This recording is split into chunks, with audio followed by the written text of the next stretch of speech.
You know, I was watching the other day, one of the girls brought up like all the late 90s like ABC shows we used to watch as kids. Oh, yeah. And someone pulled up Daria, and that's what I thought. Do you my remember that God, show? yes. It was like, la, la, la, la, la. That Anyway. is such an interesting take to come back from. Yeah. Like that's one that really gets me. I was a real traditional like fireman Sam boy. Yeah. I was I said fireman. Geez, that's outdated. I was a firefighter back in Victoria and stuff, and it's been like my family forever. Yeah. So that was always me, like fireman Sam and all that sort of stuff. Thomas the Tank and stuff. But then there were the ones that you remember, like Rory the racing car.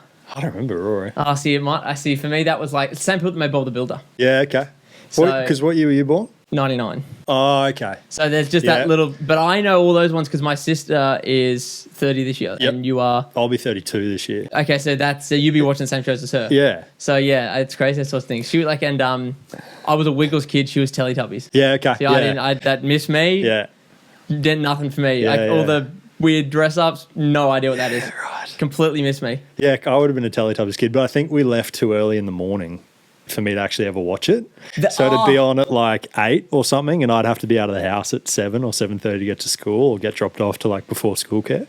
Yeah, I get that. See, I think that's actually one of the biggest things that I think about when I, like you said, comedians or just people that you think might have had a similar experience to you. They do like some sort of commentary on that sort of thing, and they go, "Oh, remember, huh?" Yeah. And I'm like, no memory. And then I scale back and I think, okay, when was this on? It was like, this was on between 8:30 and 9. I was like, on the school bus. That's it. I was in the car with mum. I have no idea what this show was. It just missed me because school started or whatever. It was like the first sense of like hierarchy of human beings at school, because if you had kids that saw those episodes, it was like, used to be Dragon Ball Z in that as well. Yeah.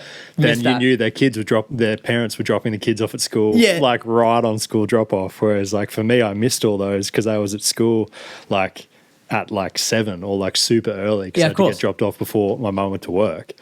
What about Cheese TV? Yeah. Yeah, I have no idea what that is. But like I know what it is because I've heard about it. It's probably done by the time like you were at the age to watch it. Like, because like if I was 93, Cheese TV for me would have been big between 99 and 02. Maybe. So you wouldn't have been watching. No. And like I was in prep in 2005. What was that like? Yeah, Dragon Ball Z and like I can't remember. Was that on Channel 10? So I had ads? Yeah. So you'd wake up, if you woke up too early, you'd have to sit through like the aerobics until 7. Yeah. Like, and at that age, you're like, this is so boring. Like, you this just have is no the interest. longest thing I've ever experienced in my life. Just have no interest in people in spandex doing sports at 5 years old. And then I think it was 7 a.m. Cheese TV would come on. I don't remember what would kick it off, but I remember we'd always have to leave right as Dragon Ball Z was starting. So I never got to watch what I wanted to watch. So I was always watching whatever the crap was that started. Yeah. I can't remember what that is. Pokemon, maybe. Well, yeah. One of like those cult shows. Yeah. It would have been Pokemon, was like straight off the bat, but they had 3 or 4 across the morning.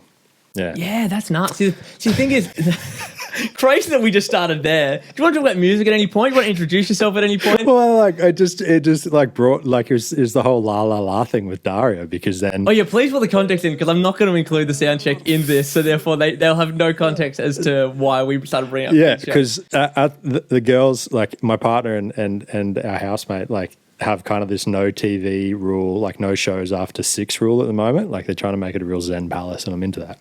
But the other night, for whatever reason, the girls started going on about all these shows, but then they're a couple of years behind me. So this is how the whole conversation started, because I remembered a bunch, and there was crossovers, and then there were ones that were really nostalgic for them, and I was like, I have no idea what this is. Like, and it's like you were saying, like Teletubbies versus Wiggles versus whatever else. Yeah, Holy Dollies. But yeah, see, I don't remember that at all. I actually have a very minimal memory of it, but I just know, I remember that I did watch it. Yeah. I think what's interesting about it, now thinking about it, is it's kind of like culturally, there's so much in it as a kid. Like there's so much music, because what you remember is the theme song. Like you remember, like it's really your introduction daily into like repetitive, because you hear it every day, blah, blah, blah, blah, blah. And then even, 20, 30 years later, it's this memory goes off in the back of the thing, course. you know? Yeah. And I think it was really interesting to see that, because my partner Al was still singing the theme songs hadn't watched them in 30 years, still singing the theme songs word to word. And it was cool to go back. Like, you remember Bear in the Big Blue House? Yes. Oh, yes, absolutely. If you listen to the theme song for that, it's like this real like bluesy, jazzy, like open. And as a kid, you wouldn't even think about it, but you go back and you think of it because people have jobs, obviously writing this music and this theme music. Yeah, it's a jingle for them. It's not a jingle for us. For us, it's and like the American shows versus the Australian shows. Like, not to crap on the Australian shows, but the American ones, the music in the openings and that is like locked in. It's almost like a radio track because they obviously had all these session musicians that were making a bit of coin from it. And so, Bear in the Big Blue House it's got like this like real bluesy, jazzy. Oh, it's wicked. Yeah, well, the one I think of is when I was just talking before about Fireman Sam. Yeah, like it's got this. Like I was listening back to the parts. If you actually take the words out. Like they almost have like these guitar parts harmonizing with like the two-tone siren and all that. It was like ding ding ding ding ding ding ding, and it's just like this real chuggy guitar part and stuff. And I was like, it's hilarious to think that it's like some like Welsh-based sort of fire and rescue service, and they got this like real chuggy like rock driving melody as the theme song. And yes. Whatever, stop nagging me. I could sing all of the words. Fine, okay. I will if I have to. Stop nagging me. Get off my back. That's the thing, though. It's And the things that stay in your brain, like I think to go even more into music, the Wiggles itself, obviously, because those songs, they had such an impact on like my generation, so to speak. Like because they were songs. They were songs, and it's no different, I think, now when you think about, someone writing a song about love and loss or how to deal with grief or the moment you first look into your child's eyes when they're born. That's an experience that everyone's felt. But I tell you what, Mashed Potato was an experience I'd felt when I was listening to that. It's still social commentary on what your on life experience, and that was the sum total of my life experience. That's true. What's the one about the car, the red car? Yeah, big red car. Toot toot chugga chugga, big red car. That's the first song I ever remember seeing in a film. I think the first movie I ever went to see was the Wiggles movie that came out in like 2000, maybe even before that, 98. My uncle took me to see it, and I couldn't conceptualize what a movie theater was about at the time. So I remember thinking that the Wiggles were coming out like onto the stage. And I remember this sheer disappointment when it was a film, but I could pictures. What are we paid for here, man? But I can remember very vividly the first thing I've ever seen, my first memory of a film ever was Toot Toot Chugga Chugga Big Red Car. I can see the front of the car in the movie. So there you go. Just like it's a masterclass in catchy, timeless things that just like earwig people, Yeah, because I don't think it was necessarily an earwig because like I was 7 or whatever. Because I'm sure there was lots of things that passed me by when I was 7, and there were some shows that maybe I remember. Or sometimes you think about it and you go, "Oh, remember that like weird thing with like the fluffy and they had the ears?" And you're like, no, I don't remember that. But like it's in there somewhere, but it's not like Bob the Builder. Yeah. It's not like in there. For sure. It's just somewhere. It's like they were earworms off their own merit. It's not like, oh, it's just because our kids shows. It's like, well, I'm sure there are a lot of people, not just kids, that know every single bit of Bluey. Yeah. And Bluey is their thing now. Well, that was what they were raised on. And I think that's what's so interesting about all the music and that is because each generation almost has these theme songs because we all grew up in front of these shows at different parts of the day. It's just, it doesn't matter what you listen to at the time, like outside of those shows, you sing that theme music to someone and they'll go, I remember that. Absolutely. Even if they hadn't watched the show since they were 5, like it's just, it's there. It's just in there. I think you think about the Wiggles, like the original members, like I think who was the Blue Wiggle? Anthony, I can't remember his last name. Anthony, oh my God. Yeah. Sorry, Anthony. And I feel bad because he was, I don't want to use the term actual musician, but like, that's what what you were going to say. Yeah. Yes. Oh my God. Field. Like Anthony Field. Yeah, sure. Yeah. Yes. because him and Captain Feather sort of brothers. Yeah. They played in a band together. I didn't know that. Okay. Oh, but I think that's what's interesting about these things is a lot of I guess all of it. All of these shows in some capacity had musicians like behind them when you think about it. And like Anthony with his rock band and all those kind of things, and then that obviously fed into what we were listening to as kids, exactly. And I think we were sort of the first generation to experience that because before that, was kind of jingly stuff, but not like the morning television really blew up kind of early 90s, mid 90s. Like, and accessibility was Yeah. that was the real paradigm shift. Yeah. You could all have a go at it. Yeah. Everyone had access. Like we're talking about the different tiers of when you went to school as opposed to me, Yeah. and what show was the last one we watched, but everyone had access. Yeah. You know, and so I think those periods of our childhood thematically have theme songs because we all were watching the same, because that's all we had access to. Of course. If you didn't have pay TV and all, and sometimes if you had, I think back then it was like Optus and Foxtel and Ozstars from memory. Yeah. You might have Disney Channel and there were a couple of crossovers. But 9 Yeah. times out of 10, everyone was watching Channel 10, like first thing in the morning, because that's Yeah. what everything. It's the same with like video hits. Like I used to get all my new music before LimeWire, I hate to admit, but was video hits. Like you'd find everything on a Yep. Saturday morning because you'd watch Cheese TV, and then you'd watch. Actually, if you got up early enough, it was Rage on ABC. Oh, yeah. And you'd find, like, if you stayed up late enough, you'd find the really, like, avant-garde Rage. Well, that's actually, it's interesting you said you started late enough. Sometimes there'd be family dinners or whatever Yeah. with you know, uncle you haven't seen since, and then suddenly they're not like, you know, neglecting or anything, but they've forgotten I'm still up, Yeah. the parents, Yeah. and suddenly it's getting to that 12:30, 1 a.m., Yeah. but we're all having a good time, and Yeah. I know better than to disrupt that I'm on a good thing, Yeah. and suddenly Rage comes on, Yeah. and you just hear Rage, Yeah. and suddenly you're like, whoa, hang on, this is music videos. Yeah, And yeah, because yeah. we never did MTV, that was Right. we obviously didn't have Yeah. that in the same way that the Yanks Yeah. do. It was like, what is this? Yeah. Music videos. Yeah. What, this is crazy. It's like Yeah. music, late night music. And you're right, it started with the real The late night ones, yeah, yeah. the difference between whether you had a late night or a really early Yeah. morning would determine the sort of music. What you're watching. Yeah. There was a period about 11:30, I think, to 2 a.m. where like every 1 in 3 film clips like were like almost R-rated. Like they had real like, you know, and like I didn't know that as a kid. I just might have had a night or two where I stayed up really late and I was like wide-eyed, like what is this? Yeah, I remember the first time I actually saw the proper Girls on Film video clip by Duran Duran. Yeah. And once again, I'm maybe in that 8 to 10 range Yeah. or something. Yeah. And I was just, whoa, Yeah.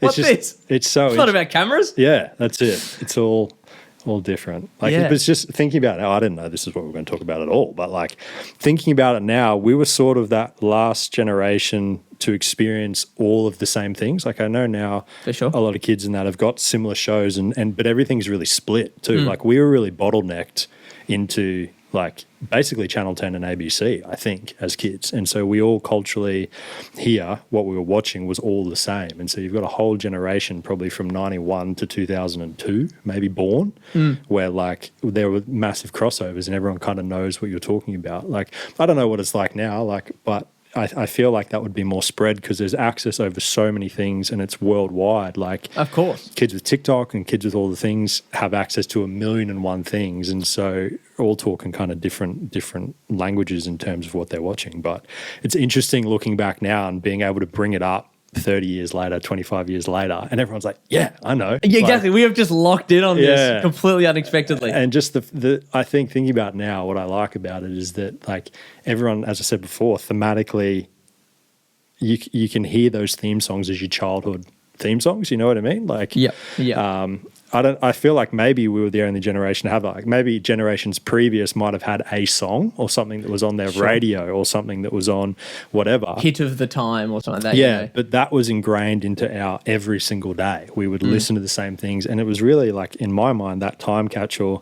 There might be something similar now. Like I don't know what kids are watching now, but it was really interesting the way that kind of came about. I've never thought about it before. But then, yeah, when you said sing a la la la for levels, and I thought about Daria because I just heard that theme song the other day. Yeah. Got me on a ramble, but No, yeah, well, so yeah, after just blacking out for the first 15 minutes, say g'day, introduce yourself. Yeah. Everyone knows pretty much everything about you now, but if you want to just throw your name in the mix, just to be polite. Yeah, my name's Billy Howler. I'm a singer-songwriter here from the coast and a producer at a studio called Easy Tape Records. Yeah, just around the corner from me. Yeah, Burnside, which has just kind of opened up in the last 12 months. Yeah, that's the gist of who I am and what I am. I think at this point in terms of everything, you know, apart from a early morning childhood TV connoisseur. Well, obviously, everyone's Yeah. got to have their special interest. That's it. I think you got to have the weird things to nerd out on, you know. Absolutely. So outside of the Wiggles, what are your like big influences into getting into music? That's a good question because it's long and extensive. But Has it always been like a musical family? That's yeah, like it's kind of multi-leveled in a way. Like my mum brought me back from Malaysia when I was about 18 months. My parents were expats over there, and then mum brought me back on her own I was kind of half raised by my grandparents while she kind of worked full time and things like that. Sure. And so my grandparents were very musical people. Like my grandma was a self-taught pianist, played in churches and bands and things like that, and was just incredible, but kind of had her own sound as well because she'd self-taught. So could play music and was incredible at it, but I could never learn how she played because all of her chords are inversions and all those kind of things. And she'd go, this is the C chord, which was with this beautiful inversion because of the way that she'd learned. And my brain couldn't wrap around it. For sure. Yeah. It's not conventional. Yeah. And so it was just this kind of cool old school way of playing. And her mother was an organist and her dad was like an MC in a big band. So they played in these kind of in the outback, when they used to have the big barn dances and things. So that kind of trickled through. And then I grew up going to like kind of Catholic schools and Christian schools and going to church with my grandparents. So I sang a lot in church and did that kind of stuff, but I didn't play instruments or anything. Like my introduction to music was sitting around, like we used to have big family gatherings. Like my mum was one of 5 and everyone had kids. And when we were young, we'd all get together for like birthdays, Christmases, the whole thing. And then by the end of the night, like my grandma would get on the piano and would, start singing the Eagles or John Denver, or like I had some uncles that loved like old Celtic music and all that because my mum's family's Irish if you go back far enough. And so my experience of like joy in music came very early because my family loved kind of, all the uncles had been on the beers all afternoon and everyone would be wailing and singing. And it very was jolly. Yeah. And so my early memories of those family get-togethers in my grandparents' home were full of like those sing-alongs.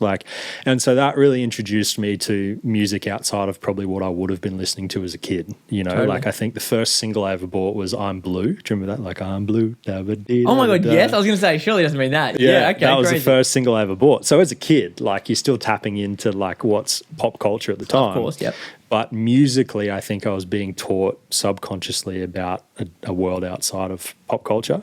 And like I had a granddad, I called him Pa, and he would sing like old crooners while he was washing the dishes and things like that, and had like a really cool old school voice. And I feel like that generation, like he was born in the 30s, all those blokes, they sang like because you'd sing at work or you'd entertain yourself. And like I think naturally a lot of them had really beautiful voices because it's like I think it still was a very tribal thing. Like it kind of is when you get to places like Africa or all these places where you've still got a very solid family base, but you've also got to create your own entertainment, and you see the arts and especially music rise really beautifully because you're constantly singing or you're constantly playing music.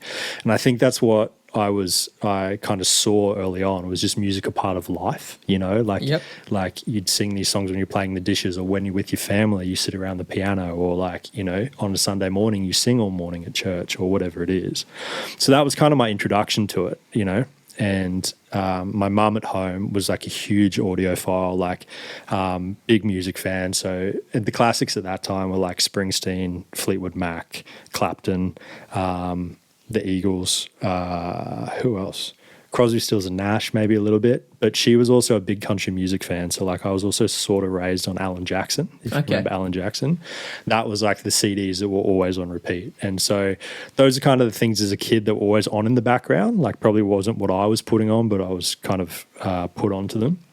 So I just got used to music being around all the time. But, of course, yeah. And also not just like hearing it, but this is just a thing that happens in the day. It doesn't have to be a reason. We don't have to go out for it. We don't have to put it on a machine. Yeah. It can just be the dishes. Yeah. It can just be a Wednesday morning and we're putting the washing out in the line and we all have a sing together. Absolutely. That can just be how it goes. Yeah. And it was just constant. Like was just like mum would wake up, there'd be a CD. Like back then you'd have the big hi-fi units where you'd put CDs like 6 in. Yeah, so your mum and dad had from like an 8 mix. Yeah. And so you'd have your 6 favorites in that and then just go boop, boop, boop, boop, boop, boop. And so you'd probably hear every 6 months the same 6 CDs on rotation. Of course, yep. So it just kind of started getting into the back of my brain. And so I got into being like a music lover really early on. Like I remember my mum remarried this guy in the army for about 10 years. And so I'd go onto the base while they were doing army stuff or whatever. And it was kind of like someone to look after you or whatever. And I remember going there with like a Walkman that had Billy Joel's greatest hits in it. Okay. And so like I was just listening to like, I would have been 7, like, but I was already really interested in all this different kind of stuff that was just lying around the house.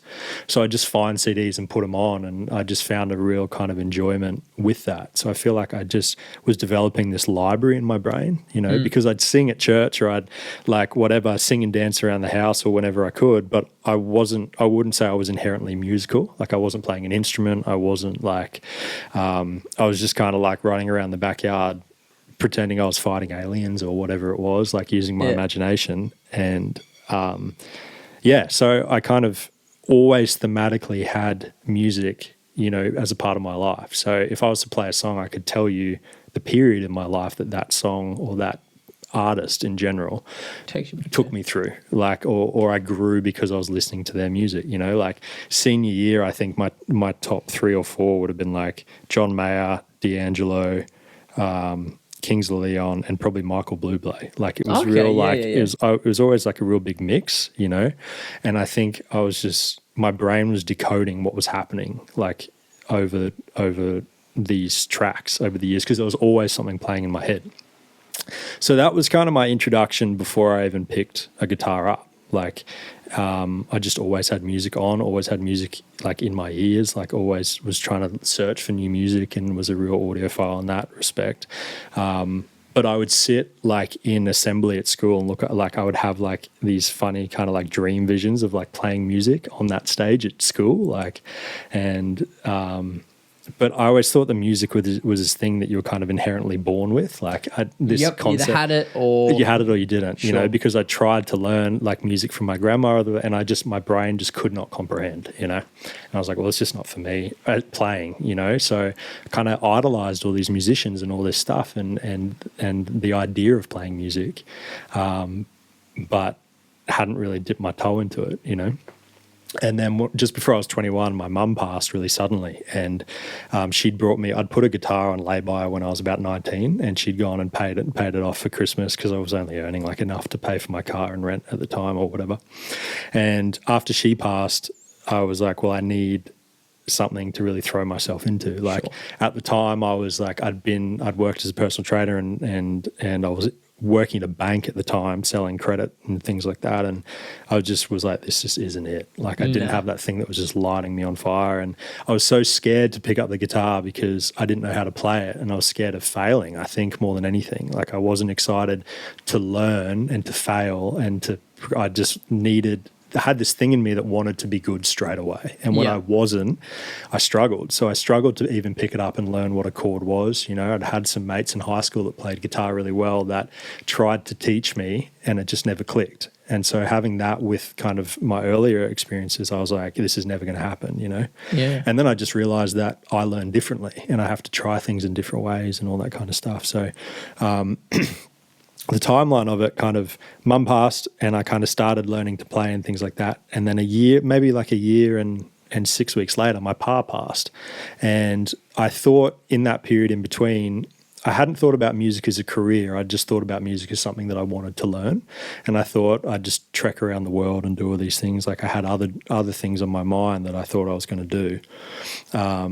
When pa passed, I was like, I had this feeling, I was like, it's not the right time to leave my family. Like we've just lost my mum and kind of the patriarch of the family. And I was like, okay, well, if I'm going to stay, then I'm going to commit regardless to what like my heart wants to do, really.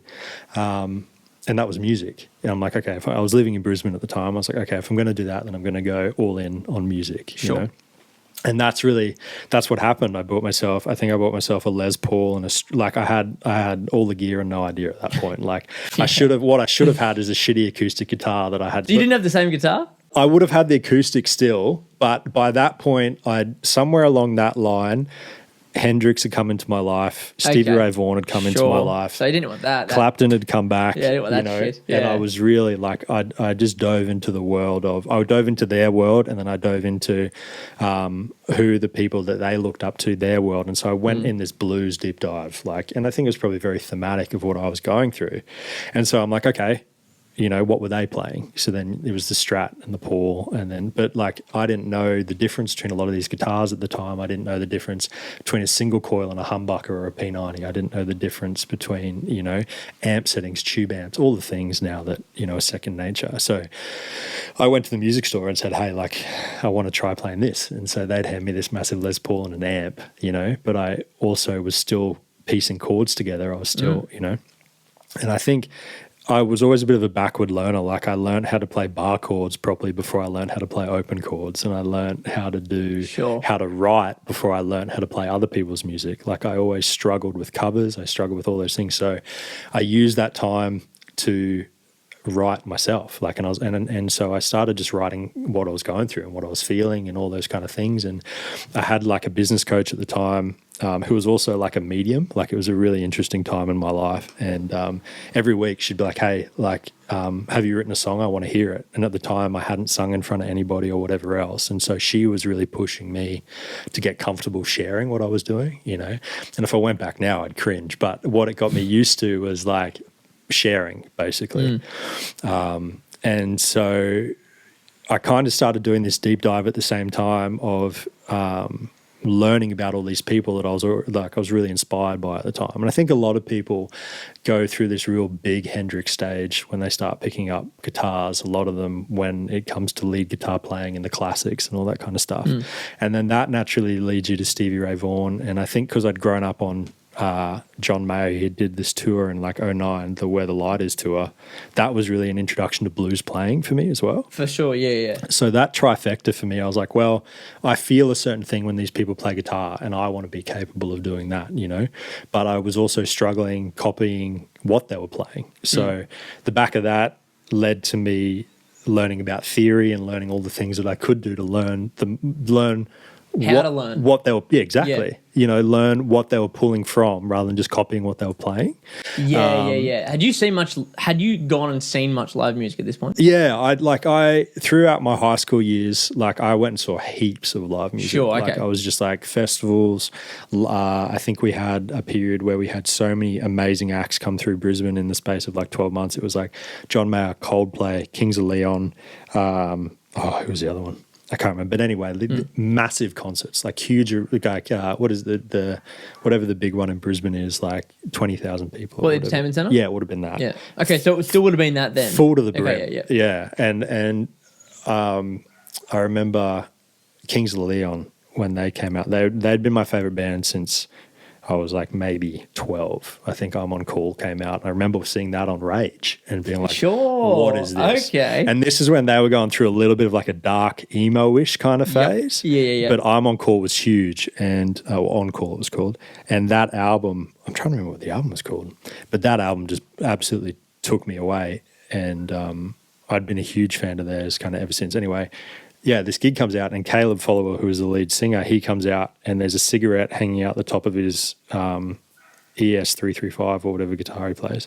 And I think he came out like sculling a glass of wine. And me at the time thinking this was the coolest fucking thing I've ever seen in my life.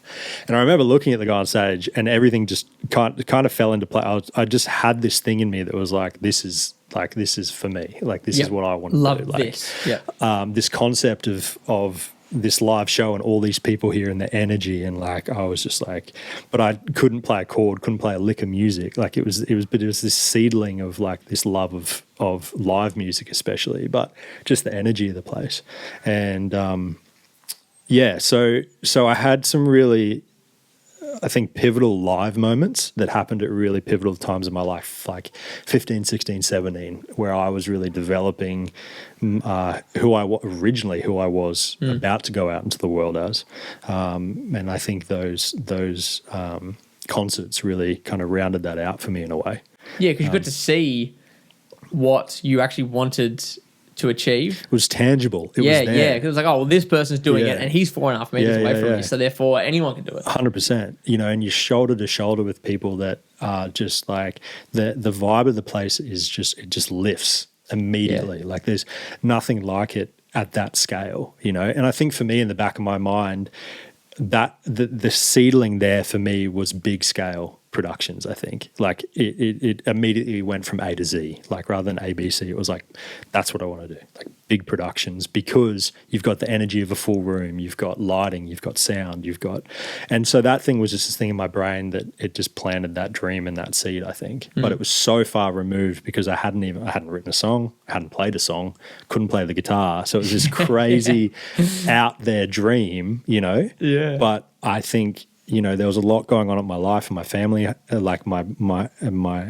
home life at the time and all those kind of things. It was quite tumultuous. So it was, I think I needed something that was equally as intense to throw a dream into, if that makes sense. Sure, yeah. So that was the thing that got me through, was I always took myself to this place where I could see this future for myself, or I could see this vision. And at the time, I think it wasn't even about whether or not it was possible. It was just about that I believed in the dream of it. Yeah, and the dream in and of itself, I think, really got me through that time, you know. And it was something they couldn't really take away from you. The access and the time and all the things you were doing to put yourself in that space, or physically utilize the instrument and going, you are my Everest, but I'll get there. Yeah. No one could take that away from you. And I think with that world of grief, having something tangible that is non-destructive, that you can throw yourself into, but that you can not have taken away from you. You can be, especially when it's at the early stages, can be quite possessively controlling. You can have that and be like, no, guitar's my thing, and this is the place I go, and that's I do that, and you don't have 100%. To worry about that falling away or that leaving you, because it's in your hands. This is what I want to do, and it's going to get as good or as bad as I want it to get on my terms. 100%.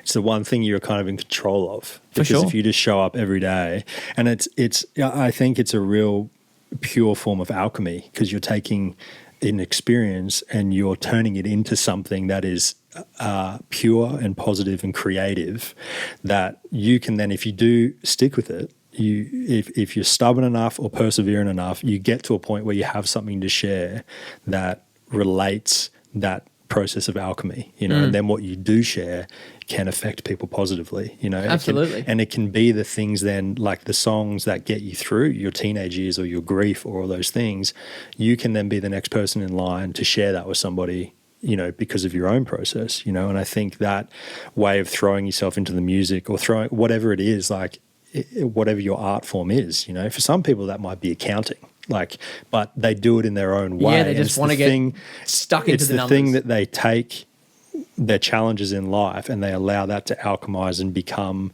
their thing that they share with the world, you know. And I think that's art in its purest form, regardless of what you do, you know. So that's kind of what happened. I took the intensity started, I guess, with my home life as a teen, and creating a dream that I could go to. And I think so I was building this world, manifesting this world in the back of my mind, you know. And then when I lost my family members, then I needed something tangible to physically do at the same time, right? Yeah. Because previous to that, like, I'd been at school and you'd be playing footy or you'd be doing whatever. There were things that I was doing day to day too, right? It's just stuff on. But you're out in the world then, and the world was my own. Like, I didn't, at that point, I was capable of having a bit of time off, like, and so, but I needed something to throw myself into. So I split myself right down the middle. Like, I dove into boxing almost full time. And then when I wasn't boxing, I was learning how to play music, basically. But I essentially, as soon as I picked a guitar up, started writing straight away. So I was really shocking at covers off the bat. Even now, like, I could play covers in my own way, but I would never say I was a cover artist, if that makes sense. Sure, yeah. So I just kind of had to commit to that. I had to be like, okay, well, there's a reason probably that I'm developing my own ideologies and my own way of playing and all those things. And that's kind of how that all kind of kicked off. But I also knew that it was going to take time. Like, I knew that it was going to be a while until I got to the place where I wanted to be. Yep. And so I was like, okay, well, what can I do, knowing that I want to be in studios, knowing that I want to work with other musicians too. I want to be able to talk the language. I want to be able to feel like I can provide whatever it is that I want to provide in sessions. Something of value. Whatever, you know, with other musicians. Because at this point, it was just me in a room. Yep. And so I started thinking about the other side of that process. I was like, okay, well, what else happens in a studio? And I started thinking about the engineer and producers and all those kind of things. And I thought, okay, well, if I can get to the point where I'm writing music and I can talk the language and I can play music, but I have to rely on somebody else too that has all this knowledge that I don't have, I'm not going to feel as strong as I can feel. So I started thinking about going into production and learning about production because I knew that I would need to have time to get better musically as well. So I'm like, how can I leverage this too to learn something whilst I go through those motions as well, if that kind of makes sense. Yeah. And I was at Falls Festival that year, and brochure just literally came out of the air and landed in my lap. And it was for JMC Academy, which is like one of the creative academies.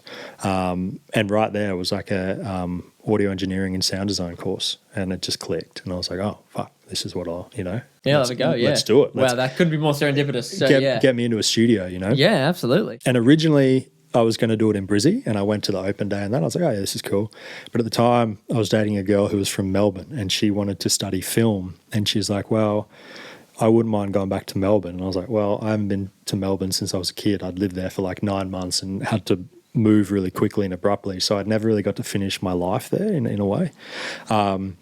So I was like, yeah, let's go back. And so I went then and applied for JMC in South Melbourne. What year was this? 2014, 15.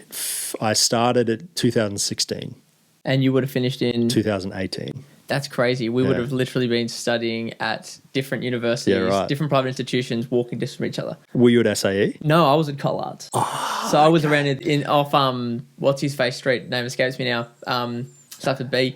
Around near the old ambulance depot. Yeah. So I was around the AV depot, and I was studying at the Brady Street campus. Yeah. And that's where I spent most of my time for all my audio engineering stuff that I did. I did all my performance in Fitzroy, but I did all my stuff at the Brady Street campus. We used to sometimes have lunch with some of the JMC kids and SAE kids. Yeah, because there was I can't remember the name of the pub. There was a pub right on that corner. Yes, and it was a melting pot for like everybody that was studying in the vicinity. Yep. Just to the South Melbourne markets. There you go, man. Yep, exactly. Yeah, that's the one. Yes, just in South Melbourne. Yeah, exactly. Yeah, literally. I remember, just a little bit of a side note, when I was studying for exams, I don't drink anymore, but I was drinking at the time, and I'd go to the pub and I'd sit there and I'd have like 3 pints while I was studying. And then my mates at uni used to think I was off my head. And then I walked out with like 100% marks. And then by then we had started having all these study dates at the pub. Love it. So I'd finish uni on a Thursday at midday, and everyone would go to the pub and study at the pub over, like, you get absolutely plastered because you'd just be nerding out on audio stuff. Because when you're in, you probably know this from your own audio course, when you're in that course, there's not a nerdier thing that comes out of the world. Like all of a sudden, it's all about compressors and EQs crazy, and it's like, wild. We all had different stuff we were nerding out about. At uni, the big thing I nerded out about was acoustic design. Like, at the time, I was going to build my own kind of creative space studio in an old church in Collingwood. Was the plan? That's fantastic. I had this whole plan of it was going to be like almost membership based. So rather than a traditional studio, people would pay $20 like a gym, like a co-op almost. Like it's like, you've got your time. Yeah, and you'd be able to come, but you'd never know who. It's like a gym. You'd never know who'd be there. But all of a sudden, you make a community, and there'd be a couple of little studios off to the side, and you could go and record and do the thing. And I thought that's what I was going to do at the time because I was thinking about what I can do industry wise. So I took that and I developed this whole. I built a 3D structure, like through, I think it was SketchUp or something. Okay. I recreated the whole building and built that and did all the sound design and all the stuff. So for whatever reason, acoustic design while I was at uni was the thing that I really, like, I got really nerdy about sound. Like, the actual sonic nature of things. Like, I remember in one of my first lectures, one of the lecturers spoke to us about this myth of the Nazis in World War II and Hitler when he'd do his big propaganda rallies. And what would happen is back then, because no one else had recording technology at the time, so back then they had they would pre-record like Hitler's rallies and play them on the front lines. So the enemies would think Hitler was there and it would scare the shit out of them. Plus his own troops would think that he was there and it would rally them. But as well as that, what would happen is he'd have things where there'd be hundreds of thousands of people in the square or wherever it is. I don't know the specifics. But the SS at the time had figured out that certain frequencies that we can't hear but the body can feel, they created things like anxiety, disrupt, like because it would pass through the body rather than it be transmuted by the cochlea or whatever else. So what they would do is they would play this in these rallies before Hitler would come out on stage. So all his people or fans or whatever else would feel anxious and nervous before he hit the stage. And then just as he came out, they'd turn it off. So they'd stop feeling it, would feel ease, and they would feel they'd feel positive emotions all of a sudden when they saw Hitler. Yeah, so there were all these crazy things that happened off the back end of World War II and the Nazis that... Sonic manipulation. Yeah. And so I ended up doing my thesis on that just to test that theory. And I put it underneath, like I'd let people know obviously what it was rather than do randomly, but had all these tests done where I would recreate those frequencies and things like that underneath film scores, underneath all this different stuff and see if it would... affect people at all. And it does. Like it legitimately does. They can't tell which one it is, but they'd be able to say, I don't know, for whatever reason, this scene in this movie, I felt sick or I felt, and you'd watch the same scene without it before or after and they felt nothing, Crazy. But that also then, this kind of actually leads into the music that I make now. Got my brain, I did my thesis on those type of things, but then it got my brain thinking about the other side of things then, because there's a whole frequency, a spectrum of frequencies and things that help people feel the opposite. Helps relieve anxiety, helps, and in the blow up since COVID, a lot of people listen to things like solfeggio frequencies and all that stuff in their meditations and that now that are built around those things. And so I started experimenting with having that as a part of my musical offerings as well. And so, but uni for me was a chance to dive in and nerd out about sound. Like, I spent heaps of time in the studios and doing all the stuff and nerding it. But for me, the big takeaway was actually like, the source, everything, all sound comes from a source, whether it's a clap or it's, it's that movement through time and space. And yeah, my brain just wrapped itself around that, like sonically. And so that was really great for that period for me to really have something intense that I could study with. For sure. Yeah. So did this sort of take over your music, like your music playing, because there was just this whole nother world that you had just thrown yourself into for these 2 years? I was still writing and I was still playing at the time. Sure. But I wasn't where I wanted to be musically. So I was kind of, every time I'd pick up the guitar and I'd play, I knew I was getting somewhere, but it felt like the longest plateau for the longest time, you know, and I'd set the bar so high for myself that that period for me musically was more of a labor of love. Like rather than sitting down and going, this feels amazing, it was like, just don't give up, don't give up, don't give up, don't give up. And at the same time, I started getting vocal lessons and things so that I could learn to control my vocals and develop my voice and things like that. So it was a learning period. Yeah, okay. So it was pretty evenly split from production, obviously through uni and things like that. And then I'd go home and I'd practice, playing the guitar and all those kind of things. Like I had a lot of instruments that I wasn't really clicking with. Like I'd bought this Les Paul and this Strat and since found variations that I love. But at the time, because I'd brought them off a visual idea of what I thought I wanted, it wasn't really an instrument that I didn't want to pick them up and play them all the time. Sure. But I hadn't learned about that thing that happens when you connect with the instrument that's right for you. Like it's a very metaphysical, spiritual thing, funnily enough. Yeah. Until there's this Cole Clark, it was a Bob Spencer special. And I think it was years later, I messaged them. I said, hey, how many of these guitars did you make? Like, I just had this weird feeling like we only ever made 19. So it was one of 19 of this.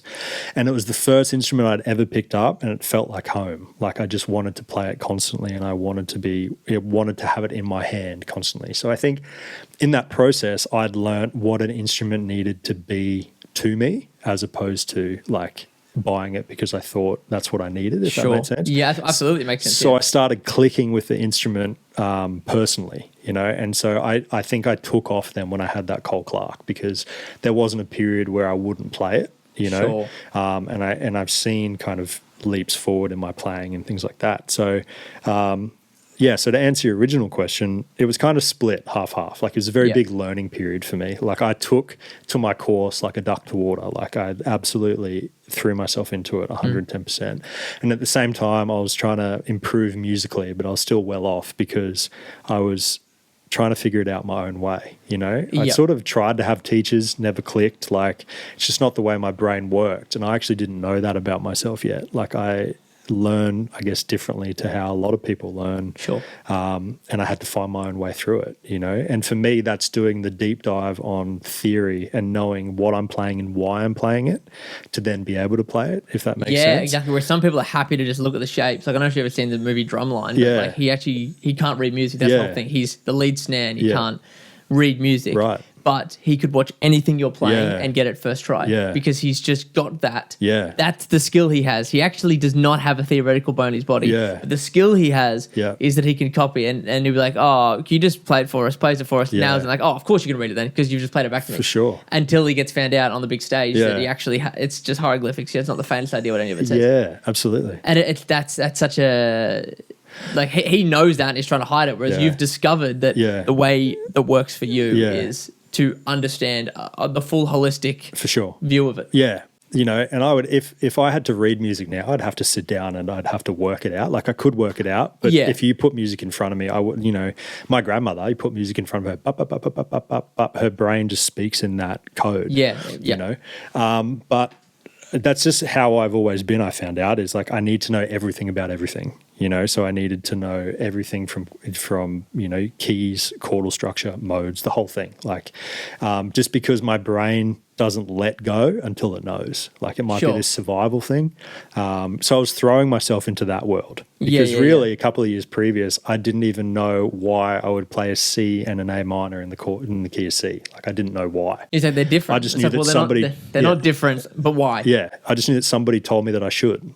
And I had no Yeah, okay. idea why, you know, and it's that rebel in me too that's like, well, I'm not going to do what I'm told just because, you know, and it's funny Yeah. because you're trying to learn an instrument. It's ridiculous. But and my brain was doing this thing that was like, you need to know more, you need to know more, you need to know more. So that's what that period kind of was for me in uni, was learning on both sides. So I was kind of getting better as a musician. My vocals were getting better, like it was, and still is, I feel like I was always very guitar forward, and so my vocals were kind of coming behind, and so I got proper training in that vocal. Sure. So that was the only thing that you went conventional lessons for, and you stuck with was that. vocals, yeah. Yeah. And which was great too, because it really taught me about how you're supposed to sing and how you're supposed to, you know, project. Yeah, but even getting things out of the way, you know, like so often when we don't learn proper technique, you're always pushing and closing, you know, your throat or closing that rather than actually doing the things that allow that sound to come through as clean as possible, you know. So my brain was doing things backwards. So it was just learning about things, you know. So that whole period of my life was just basically being a student, you know. Yeah, I get that because I've actually had someone come to me with that that idea, and they're like, you know, whether it was I've had it for drums when I've shown people drum parts and stuff, and they get there, and the best way I can explain their approach to it before we sort of change their paradigm of thought on how to approach it is they've got their foot on the gas and the brake, and they desperately put more and more foot on the gas. Yeah. Whereas instead, how about we just take the foot off the brake completely, and then we don't even have to push so much. Yeah. We don't actually have to push and put all that effort in. Yep. Because we've taken away something that's hindering us, 100%. as opposed to just going, yeah, how can I do it better? It's like, yeah, cool. How about we figure out why you're doing it poorly? Yeah. Like what actually, especially when it's your own instrument, when you are the instrument. Like for me, I'm talking about technique. I'm talking about those hand things, and especially with the wrists and stuff. People, when they freeze up, it gets into the arm, then it gets into the forearm, then it gets into the arm, then it gets into the shoulder. Yeah, you Tin Man. It's like, rather than figuring out how I can play faster through my forearm, why am I going to my forearm? Yeah. Why can I not keep it in the wrist? Yeah, that's the question we should be asking. And that's what I've likened it to with everyone from grade sixes all the way to like 36-year-olds. It's you just take your foot off the brake, and suddenly it's gonna be way easier to push the gas, and we'll move forward even quicker. 100%. That's good life advice too, I think. Like it's removing the things that are in the way or creating tension. Or, you know not what I mean? just positive. Yeah, it's just getting rid of that thing that might be putting the brakes on. Absolutely. You know? So it's interesting you say that about, just quickly, it's interesting you say about the you managed to lift both boats in the water. I really struggled to actually find time to play drums when I was at uni.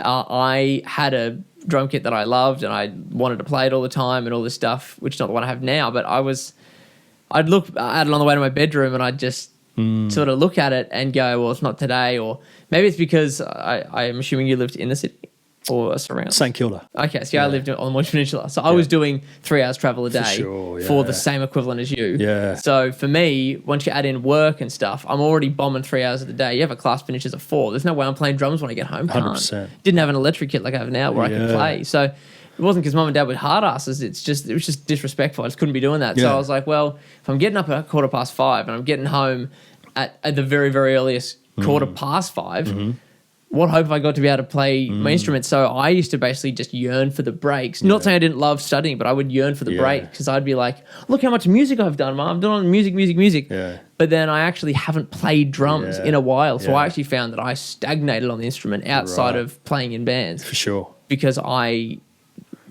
just didn't have the time. Yeah, I hear you. And like, do you think if you did have the more time at that point, do you think that you would have played more, or do you think it was Absolutely. Okay. Because like at the age of 18, I was ravenous. I had plenty of energy. I didn't drink at all, so I wasn't the one that was doing the early finishes and get on the piss and stuff like that. I didn't drink until I was 21, and I would have been happy to get amongst it and just get more into it. And for sure. In the end, unfortunately, a lot of the connections I made, like I had a lot of connections of people like Bendigo way. And I was like, so we're not catching up, you know, and those sorts of things. Being on the peninsula, there was no one really south of Elstonwick that was anywhere in my friendship circles and stuff like that. So later down the track, a lot of the good connections I made, I ended up returning to them when we moved up here. Just after I finished, I ended up getting flown back for the first proper gig I played after we moved up here. I got flown back to play with my uni, one of my uni mates in a hip hop trio. Yeah, right. It was worthwhile. The relationships were obviously worthwhile, but at the time I was like, so I got all these mates and 50% of this course is production, 50% is performance. Performance, I'm playing on a cheap electric kit. I'm not really playing what I want to play. I don't really have the chance for band rehearsals and stuff because they all live in Bendigo. Yeah. And what connection can I really make to playing the instrument, getting better at the instrument? Because I don't have a lot of time. I may as well just stick to the coursework, just get better at that. For sure. And I just sort of switched myself off a little bit. Yeah. And it was only afterwards when we moved up here and I had some job things fall through. And I was like, well, I better make music not a priority. I wasn't like, let's be paid for music. But I was like, well, I know I'm good at that. Yeah. So I'll throw my hat in the ring at that while a job thing comes up because at least it gives me something to do. Yeah. And in the end, I was like, okay, wow, I'm loving this like a friend I miss, as opposed to picking up where we left off. Yeah. It'd actually been a little bit longer since we'd left off than I think I'd realised until I got back into it and started playing in bands and driving over to old mate's place in Warana for a gig. Suddenly it was a completely different world for me.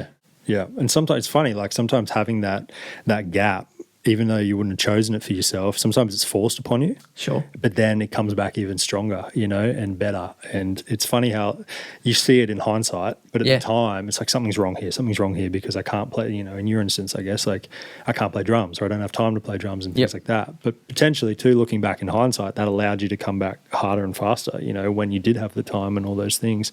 Might have built up that energy going like, well, I wasn't doing what I wanted to do drum-wise for so long. I may as well take advantage now. Yeah, and the other thing was playing in all these other bands, they wanted to put together music. They wanted to put together records, but we didn't necessarily talk about what that was going to cost. Yeah. But I was like, oh, I know how to do that. 100%.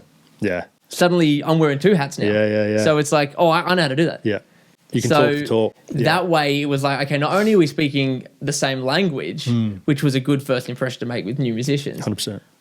You want to record this down? Done. I recorded the first EP with the first proper band I was in. Yeah. And mixed most of it. Those sort of things like, oh, okay, I can do that now. Yeah. Which was complete crazy town thought back when I was actually studying. I was like, oh, hopefully I can get an idea to get myself through this. Yeah. And it's things like that. It's like the things that are now muscle memory that make this show happen. Yeah. That maybe took up some of the fact I could have been playing drums that time. 100%. But it's of so much value to me now. It pays off. Absolutely. You know what I mean? It's of so much value. It's crazy. Like, it's you don't know what it's going to be until it turns up. And you go, oh, now I understand why that period was the way that it was and why, you know. Yeah. And, you know, it's, especially in the current climate in recording and things like that, like having the more you know you know, and the more access you have in your back pocket, the further you're going to get in a lot of ways, because you can talk the language too. Even if you do have another engineer on board or whatever, you can talk to them in the language that they understand, and you can be direct or speak directly about what you know or want, you know, rather than be like, oh, I'm sort of thinking this or whatever else. You can say, oh, actually, I need the reverb set, you know, to 36 more milliseconds, or I need whatever it is in that instance, or can we compress this better because I want it to sound like this. You can talk the talk then, you know, and experiment better. And I feel like it opens up those possibilities as a musician way more. Absolutely, yeah, because it's not even so much like I want to take control of this myself.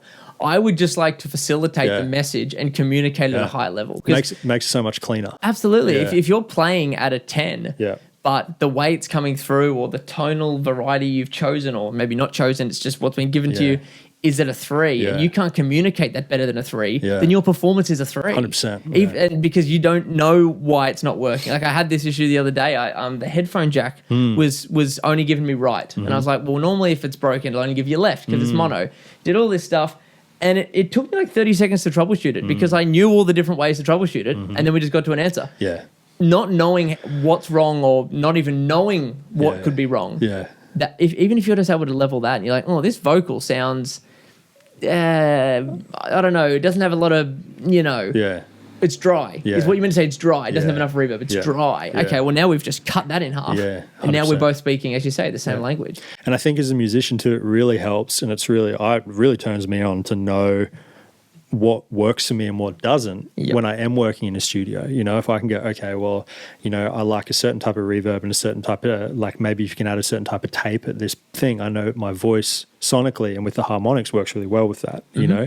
And I know in the past, if, you know, you cut off a little bit before 60 hertz and boost here and take out here, we'll get a performance where I feel comfortable or this person feels comfortable because they're happy with the sound, you know. And those things as a musician really help being on the other side, you know. Totally. I'm a big proponent, like when you have to do everything yourself, it's great to be able to do that, but I'm still a huge proponent of just wearing one hat at a time. Like for me, when I'm recording, and this record I just released, Keep My Fire Lit, like a lot of it I did record myself, or like sometimes I brought my girlfriend Al in and said, can you just press spacebar when I tell you to, just because it's multi-level. But I work with an amazing producer as well, Nissa Ray, just because I needed somebody else there to wear that hat on my behalf. Totally. You know, so I could go in, because I felt a mental split when I'd go in and have to do everything. I wouldn't be as creative, or I wouldn't perform as well, because half of my brain is thinking about what needs to happen upstairs and whether the compressor's right and all those kind of things.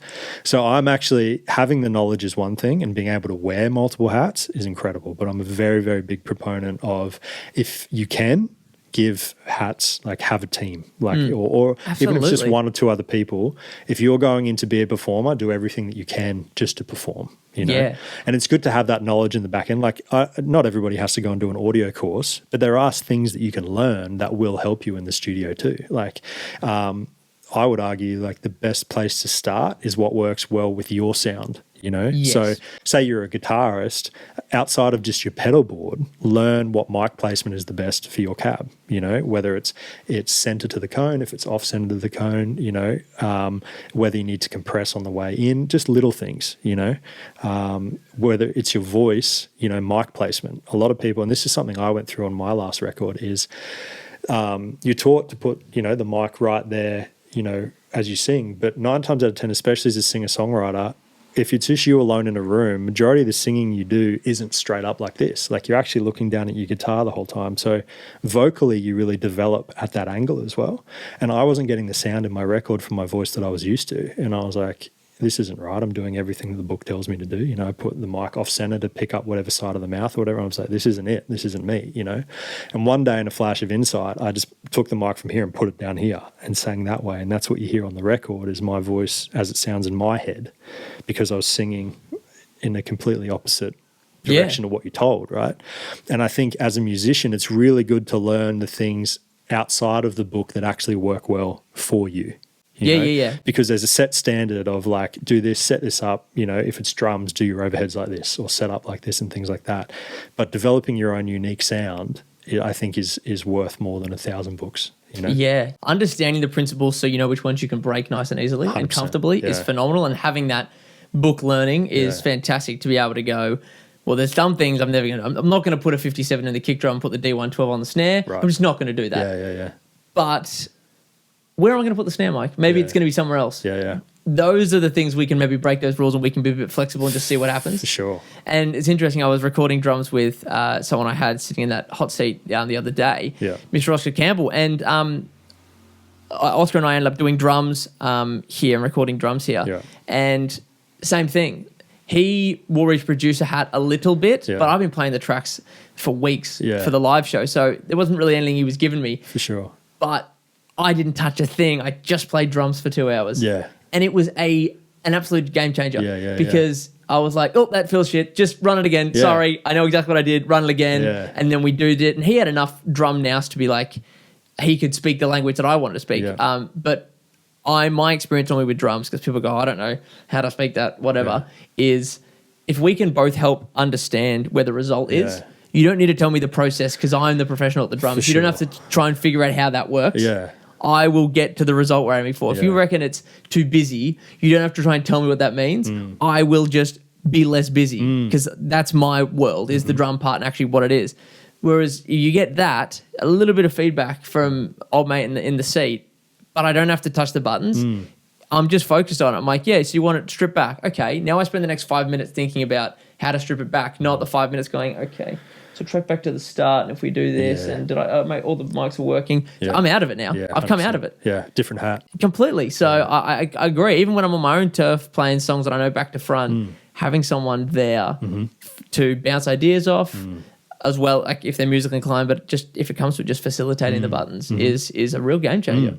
These things are supposed to be done as a team. Like that's why all the That's best, how it was always done. how the amazing records that have stood the test of time is done as a team of 10 people in there. Yeah. You know, we might not have the budgets right now to be able to do the same thing, but if you can have somebody on board that is a good engineer, you know, and someone who can be a sounding board, you know, so you Yeah. can just be a musician, even a team of 3 is all you need. You know, Absolutely. engineer, producer, and you as a musician will do more, I think, to get your sound out there, because there are times where it actually even if you can do the thing, it takes too much energy outside of what you should be focusing on to do the thing, if that makes sense. You know? Yeah. So I had times with Nissa where there are things that I could do, but I said, hey, can you just take this and do that for me, please? So I can focus on being creative. You know, For sure. can you please line up these drums? Can you cut this? Can you do that? You know, and both of us could have done that in our sleep, but having her on the side to go, yep, I can do that, meant that I didn't have to stop in my tracks, get on another track, do that, you know, get on another wavelength and cut that. I could just be a performer. Yeah. You know, and I think in today's day and age where a lot of us are learning both sides, like a lot of musicians are learning how to record at home or record wherever themselves. I'm a big proponent of, if you have people that can be something for you and that can take that away, then it takes a tribe, and it makes a huge difference. Yeah. Two things I'll say is that don't be so married to independence that you don't give interdependence a shot. 100%. Budgets aside, obviously. Yeah. But another thing is that I've been playing in one of my bands, the Justice Trio. I have been obviously playing, but putting together the record, Yep. and I put together our EP. But as much as like I'm no mastering engineer, and obviously I understand the concepts, I understand how, it's one of those things, I understand how to do it, but Yeah. it's just not sure fully how to do it in practical application. I am so happy not knowing how to do it in the same way, because it forces me every time to give it to the guy that masters our tracks. So 100%. it's forcibly listened to by someone who's not part of the Justice 100%. Trio. And I think that's a huge, that for me, like, you know, the perfect trio of that would be have a different recording engineer and producer, have a different mix engineer, have a different mastering engineer. And the reason why that is so you get 3 separate set of ears on it, and they can go, I'm hearing this, I'm hearing this, I'm hearing this. And you can communicate and go, okay, well, I want this to be this way, or I don't want this to be this way, or whatever else, you know. This last record of mine, Keep My Fire Lit, like same thing. Like I sent it to a friend of mine, Phil Threlfall, who runs a studio called The Bass in South Melbourne. Okay. So when I came out, I interned at his studio when I was at uni in my final trimester. And after uni, I was kind of like a little bit burnt out, and I was like, I was starting to lean more heavily back into performance again. And I was a little bit like not bored of the studio, but it wasn't melding for me. But anyway, I backpacked around Europe for a little while just to kind of give it away for a bit. I was like, I didn't take an instrument or anything, just a bag and a notebook, you know. By the time I kind of finished my travels, I was walking into like like vintage guitar stores in Paris and things like that just to play. And I was like, okay, it's time to kind of get back into this. And so I went back to Melbourne and I went to Phil and said, hey man, like, you know, if you'll have me, like I'll just clean the tiles and the toilets and just kind of hang around and just do what you need me to do. Like, and he was like, man, you're the only intern to ever come back and ask for work. So go for it. Sure. You know? And so I started kind of hanging around there like a bad smell, and very quickly kind of started being his second engineer and things like that, which led to other opportunities before I moved here, which was epic. But I knew with this record, I was like, I can't mix this. I can't, you know, even Nissa could have mixed it, but she'd been involved in the whole production process. Sure. And I was like, I need someone whose whole art form is mixing, you know, and there is something I think that's really inherent in that too, you know. So I sent it to him, and the mix I was very happy with. But my whole point in all that was, there are people who can elevate what you do. Like, just because you can do everything, sometimes there's still people if their whole thing is mastering or it's mixing, they will elevate that in a way that you might not even realize, you know, because that's all they do, you know. And Phil, I would say, spends the majority of his time mixing. He records as well. Obviously, it's a beautiful studio, but he's one of the best mixing engineers that I know. And having sent it to him took off so much pressure. Because also when you know a lot of stuff as well, then there's 1,000,001 other things to think about in a mix too. You know what I mean? Oh, I know what you mean. I so know what you mean. Because I sent him the track was sort of pre-mixed when I sent it to him, and I was like, this is sexy the way that it is. Like, but I was like, it's not mixed, right? Like, and because kind of being an engineer on the back end, I was mixing things in as I went. You know, it wasn't purely just instrumental. Like, I was changing things in my voice or different things. And so when I sent it to him, I had this fear of like, am I going to lose all that when it goes to a mix engineer, you know? And luckily I didn't. He really elevated that. But it's a whole nother level of stress too, because you know, like sometimes ignorance is bliss, you know, but also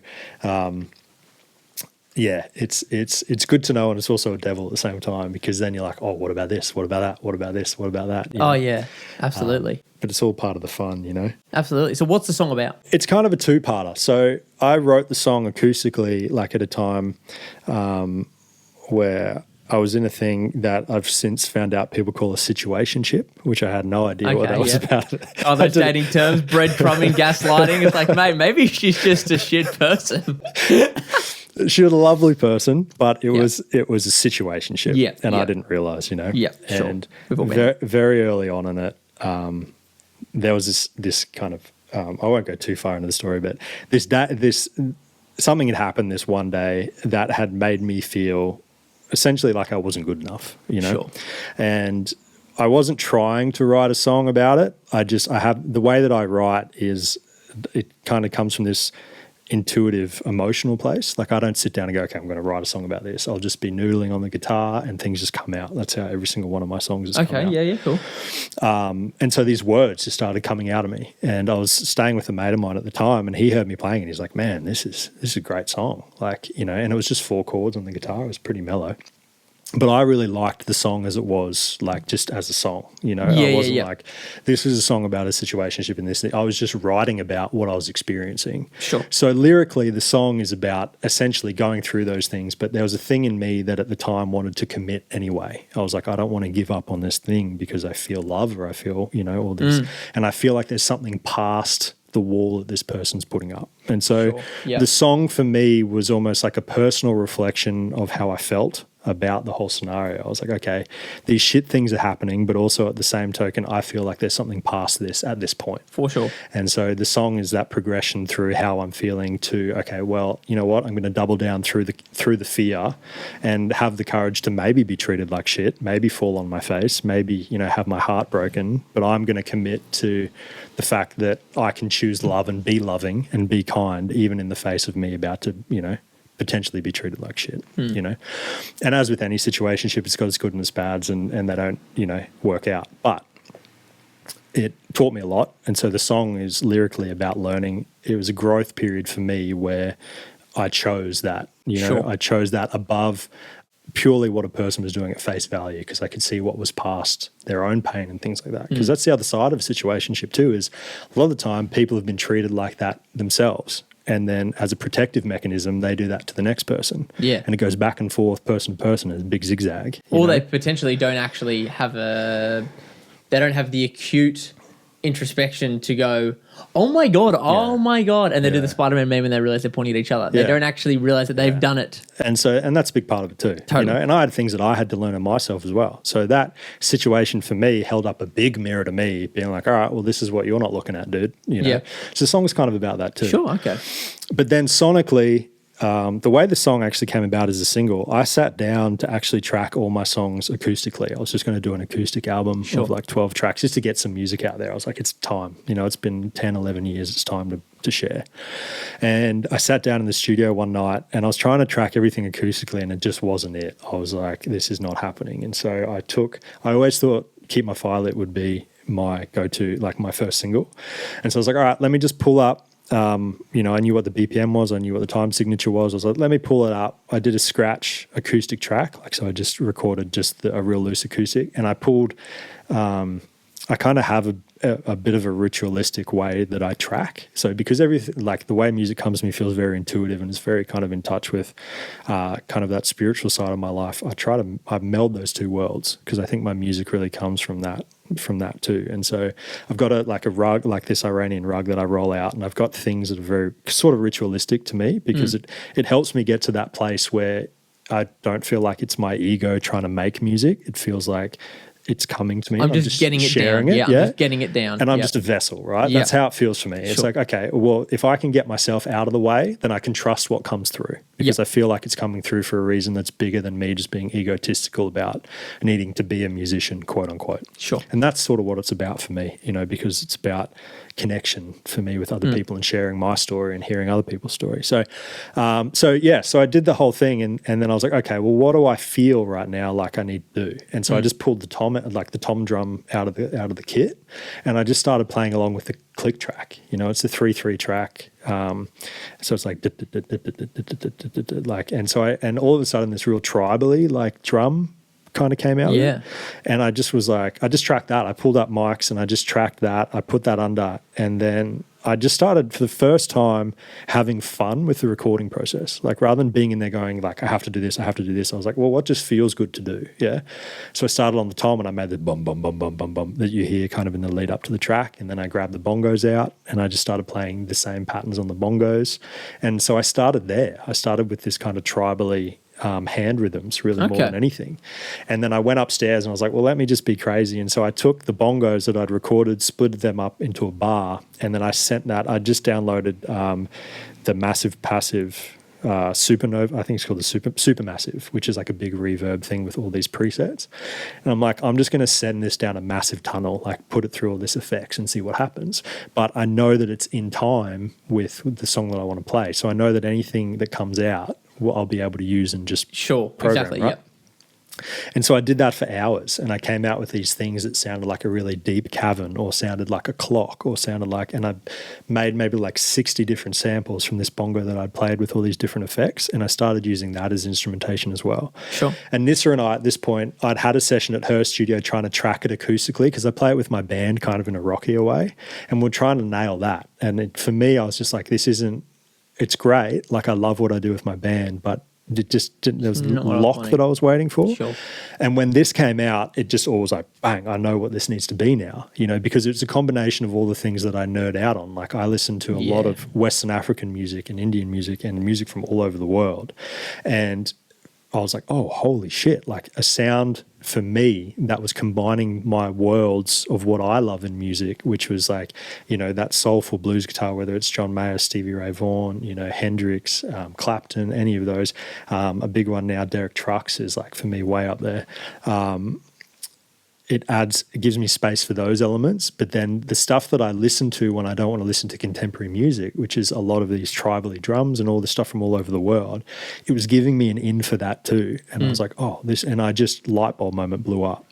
And so I sent that off to Nissa and she's like, oh, wow, this kind of changes everything, But we were still trying to bring in elements from the way that we played it with the band. So every time I went into track, we would hit a wall and I would get so frustrated and I would almost I didn't have outbursts, but internally I was like, what is wrong? And I was just constantly fighting this thing. And then it's like the bubble would burst and it was like insight. And then so every session something new would pop up that I wasn't expecting. And so the song kind of built itself in a way, because it sort of showed me, as funny as it sounds, it sort of told me what it wanted to be, because when I tried to do what my mind wanted me to do, it wouldn't work. But then when I pushed past that point and I just gave up and was like, let me just try something, then something amazing will come out of it. Yeah. You know, and the very last day, the last thing for me to do was the guitar solos. And the very last day I was trying to do the solos, couldn't nail it. And I cracked it. I was like, I don't know what the hell I'm going to do here. And it was like already on a crunch. Like I was already in that 4-week window, like pre-release window that you're supposed to be in to get it on playlists and that. I was already pushing, you know? Yeah.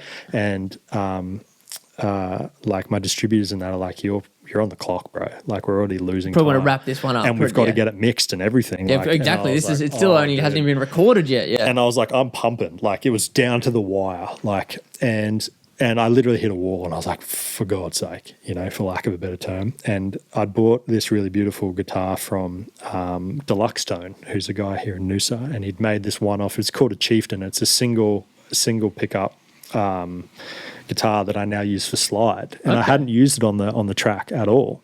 And just in this moment, I was like, you know what? I'm just going to play a bit of slide and just see, you know. And so I tuned it open to D sharp, which is what the song's in, and just started playing around with the basic chords that the thing's in. And all of a sudden, it started making this really, through the amp, made this really funny, like wavy sound.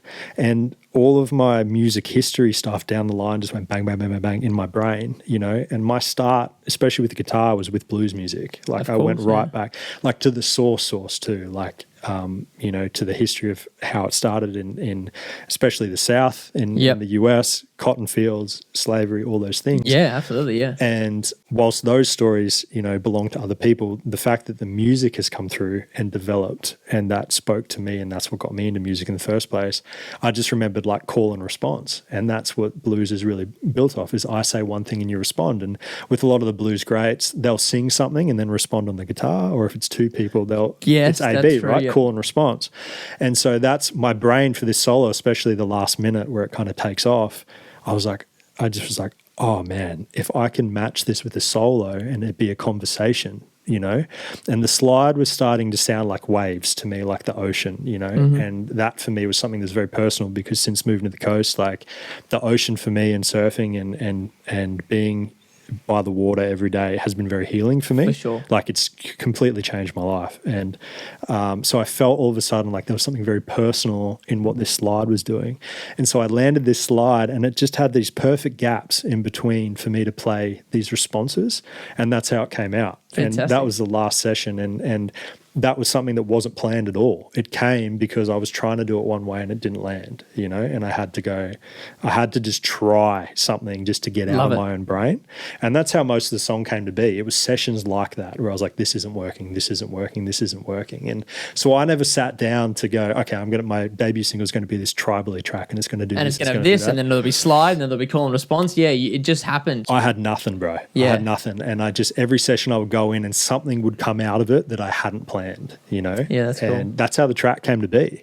And then so I sent it off to Phil down to mix it, and then he sent it to Crystal Mastering down in Melbourne. And I was kind of blessed there too, because having a history in studios in Melbourne, I knew like who I could rely on. Totally. I knew the product that I would get, even if I was paying a little bit more. Like, and you know what it's like when you're releasing your own music, you put everything into it, all your money, you put it's a huge investment for artists. Especially because, like when you're sharing your stories, your voice, you know, those sorts of things, it's a big deal. 100%, you know, and for a lot of independents now, artists too now, it's investment.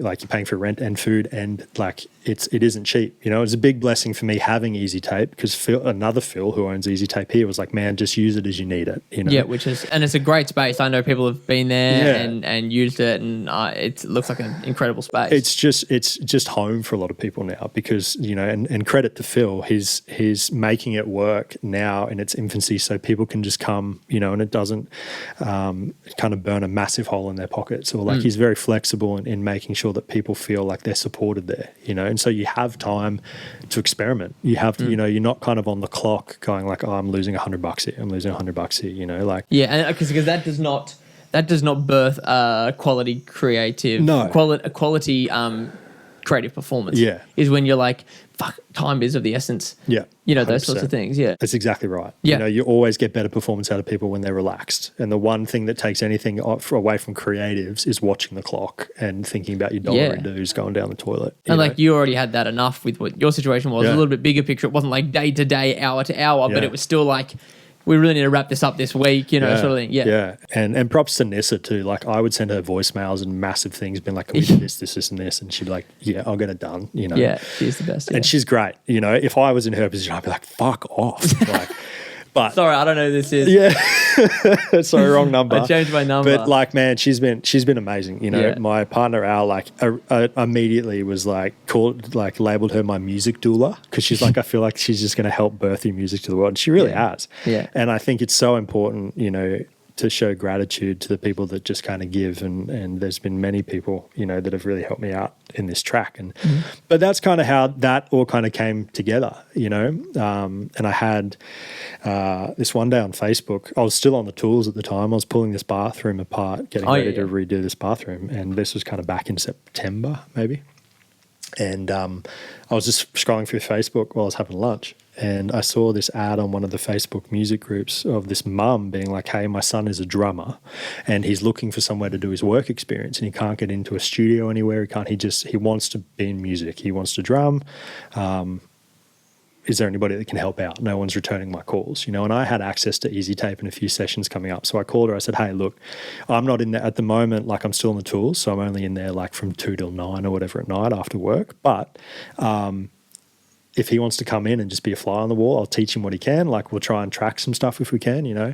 And so Ruben came in, he was 15 at the time, he's now turned 16, and he really blew me away, like ahead of his time, like really lovely kid, incredible drummer. Like he's now playing, it's like a conservatorium or something at some school in Brisbane. Oh, yeah. He travels there every day, you know.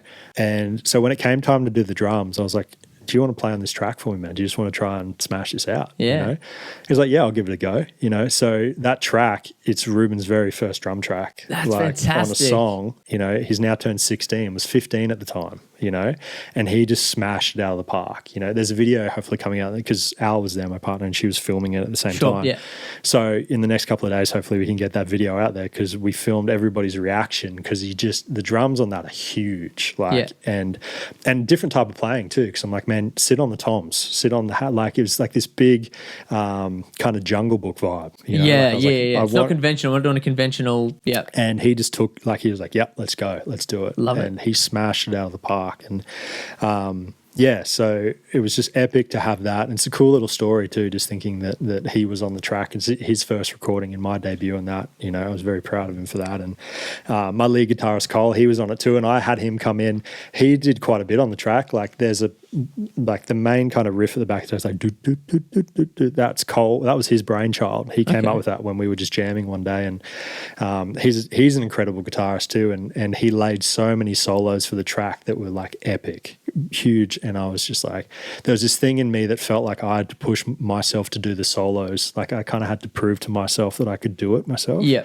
But there's so many elements in the track too that Cole was a part of as well. So I had all these amazing people around me that just put their hands up. They're like, yeah, let's go, you know? Yeah. So I'm very grateful for that. Like, but I was also very blessed that all these perfect scenarios were just there that just put this together. So it's certainly, whilst it's kind of come through my experience in that, like it's certainly a tribal thing in the sense that it's full of all these people that are actually a part of my life, you know, and just put their hands up and like, yep, let's do it, you know, and let's just smash it out. And so it's cool to kind of share it with them as well. Like, even though it's my name on the record, there's definitely a lot there. And Mario came in too. That's like, who's the drummer for the YNRs and does his own solo stuff. He's a weapon, you know. Yeah.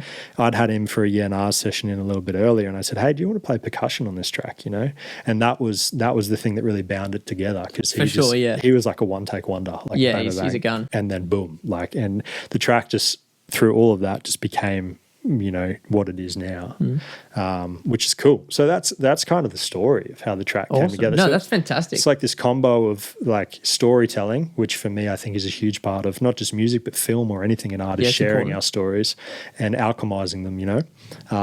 But then it's actually then this combination musically is my story as well. You know, it's a combination of all the people that are currently a part of my life, but also my history with music, you know, because I listen to a lot of tribal type music. I listen to a lot of very like drum heavy stuff, but also like a lot of slide and soulful blues. These are all things that have helped me on my journey to heal. Like these are things that were in my ears as I was making my way through life. Exactly, you know? yeah. And so now they come through in my offering to people. And so it's kind of my story up until this point in 3 minutes 30, as much as it I can love be, it. That's right? cool. So That's super special. it's like these multi-layers, you know. Yeah, so I for could sure. say, oh, yep, lyrically it's about a situationship, but really the song is about the things that I can't put words to. Oh, of course, and that's why music's such a beautiful vessel for storytelling. Yeah, and my whole goal, my big goal for mine in life with my own playing is that I can say more with my guitar as I go on than I can even say vocally. Like,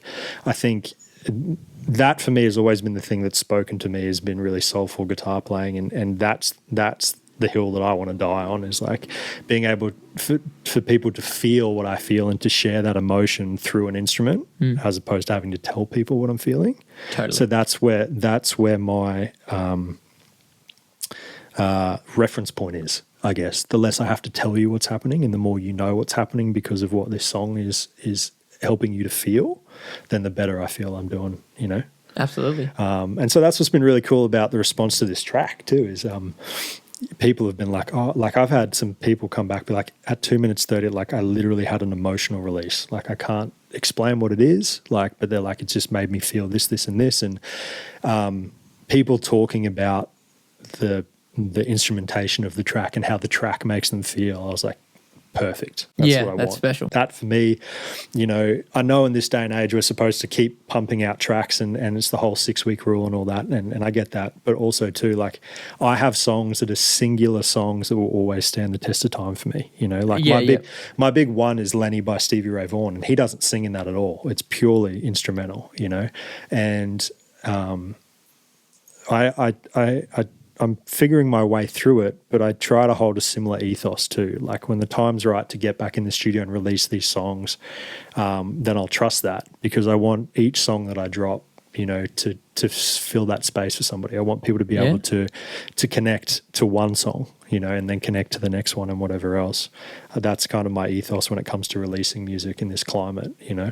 But I'm still figuring that out too. But that's what feels right to me, I think. Yeah, and you got to do that. You got to do what feels right. Yeah, you know, because this song was 6 months in the studio, like back and forth, because there's so many things that we did too that I canned, you know, and not because of anybody's performance, but because something else came along that felt better aligned. Of course, and that's the way it happens. Oh, there's so much stuff that I did that I absolutely canned, you know, and I'm like, nope, you know, because the next week you come in and you create something in that moment, and, you know, well, that's better. Eventually I got to the point where I drew a line in the sand as a musician, like being able to go, but it's good enough. You know, it's not good enough in the sense like you could do better. Like I think there's a big lesson in knowing that doing your best a lot of the time actually is good enough, you know, and the pursuit of perfection actually isn't doing your best. It's putting off being vulnerable and sharing in this pursuit of thinking that it can be better. Yeah. And for me, a big lesson has been going, okay, actually this is exactly what it needs to be. You know, I don't have to pursue this and never release it. It needs to be shared as it is. You know, if I want to revisit it in 10 years' time and do another version, then I'll do that. Yeah. But right now, this is where I'm at, and I feel powerful in sharing this with people. And that's been my journey in releasing music, has been like going, well, this is an accurate representation of what I can do now. You know? The season you're in. I've spent countless hours putting everything that I know into this track. I can't put things into this that I'm not capable of doing, or that I'm not, or you know, I can't do, or I don't know yet. Of course. You know, you're more powerful the more people you have around you that you can delegate to, and you just focus on the one thing. And I hope we're kind of coming back around to that in a big way. Interdependence is key. Huge. Yeah. You know, and I think too that, you know, on the coast as well, I think there's a huge opportunity for that. For sure. There's so many tempered artists here. And I say tempered, not talented, because they are talented, but they're at a rate that they're at because there's been a certain ceiling here where everyone plays 5-6 gigs just to pay their rent every week. That tempers artists. That makes you a solid musician. And I see it all the time. And then it's like, well, where do we go now? And so it's kind of like this thing where we're all figuring out what's next. everyone is at this caliber that's actually quite impressive because people are playing 5-6 gigs every weekend. You know, they go from place to place to place. So performance wise and talent wise, in the sense of making great music and playing great music, it's all there. But the ceiling that I talk about is kind of like, we're still creating studio spaces or songwriting spaces or things like that where people can make that a career or can push past just trying to be on the coast, or if you know what I mean, without having to leave the coast. Yeah. You know, I don't think people should have to leave their home in order to have a successful career. And I hope we're moving into a stage now here where it's being recognized and where we can create opportunities where this can be people's homes and they can make a living from music, you know, and sharing their music and making music with others, you know. And we're trying to, it's a slow burn, but that's sort of what we're trying to facilitate at Easy Tape too, is getting people in a room together and getting used to writing together and making music, and then hopefully that actually producing money for people so that you can pay your rent and you can focus on your music full time, you know. Because we see through history so much art blooms when you have civilizations that invest into it. You know, all the art history that we know that's stood the test of time, whether it's ancient Greece, Rome, Japan, all these places, they had the room, their artists were put on a pedestal in a way to be supported, and they were able to improve upon even where they started, you know. And I think the coast, like, there's so much here. There's so much here that people can really dive into, you know. Totally. And I think we're about to see a really big explosion here for people. But that takes a bit of faith and also support from people too. You know, musicians are trying to do everything themselves here at the moment. And it's kind of that thing, as I said, like, it takes a tribe, like it takes financial support, it takes support from places that can support, and people building upon ideas too, you know. So I'm really excited to see that come to fruition. And I think there's so much tempered talent here is what I'd call it. Like, and it's been a blessing for me, obviously, having seen kind of what was happening in Melbourne. You know, we had a lot of songwriters come through there, a lot of producers from overseas and talented people, but there's just something really special about what the coast has created too. Like, I really do believe in that. And so many people are being attracted here. Like, I know you spoke to Dicko a little while ago and things like that. Like, there are people that have history in music too that have now just landed here. Yeah, absolutely. You know, Phil, who owns Easy Tape, his band Intercooler, like, they had a wonderful run in the States in the early 2000s and they've been around for years, and they all live, you know, basically here, Nambour to Mapleton. Yeah. So I think that's for a reason. You know, I think we're at the infancy of why, but I think we'll see in the next couple of years the growth. Yeah, for sure. You know, I really hope that the turnout of that is absolutely like people being able to make a living purely from music. You know, I remember I had a session, I got absolutely dragged over the coals this one day in this songwriting session in Melbourne. There was this guy who'd come over from New Orleans or something, amazing jazz musician. Oh, wow, okay, yeah, wow. And he'd set up a session through his label with one of their new kind of rappers that were coming through. Oh, and, yeah. They said to me, hey, you can just kind of be a fly on the wall and sit in the session, whatever else. And I was like, yep, cool. And so they were songwriting all morning, like going back and forth with lyrics. And he was kind of educating this guy who was saying, you know, like, in Nashville or in the States, they put you in a room with 5 other guys for 4 hours, and you've got 4 hours to smash this out. That's what the label expects. You get paid for it, blah, blah, blah. But it's like, it's also a little bit dog eat dog, because everybody knows they get more money for everything they put in that ends up on the final track. Of course. So there's like this thing of like this kind of knowing where you stand, staying in your lane, and this whole kind of thing of like, if you're a lyricist, focus on the lyrics, if you're this or that or whatever else. So I had a very quick learning session in that as to how it was kind of happening in the States. They were going through these songs and I just kind of perked up and I was like, oh, why don't you try this? And he's like, this is exactly what I'm fucking talking about. Like, someone like perks up, gives their advice, then all of a sudden they're asking for a percentage of the publicity, of the copyright down the line. And I was like, oh, holy fuck, I just thought I had a better lyric, you know, like I didn't give a shit. But it was a quick learning lesson for me. Yeah, snapped you out of it real, And I was like, but I was also like, that's hilarious. Like, you know, because for me in the back of my mind, I was like, oh, I was just, you know, getting involved. But it also taught me a lot about how different places do things differently. In the States, they're like, you know, unless it's a personal private session, if you're doing it in those Nashville sessions or in wherever else, it's like stay in your lane. You know, like keep everybody happy. Yeah, when I was one of my bands, Delacoma, Yeah. one of the albums he was doing, they did it. They released a track and stuff, and they put it out in the States.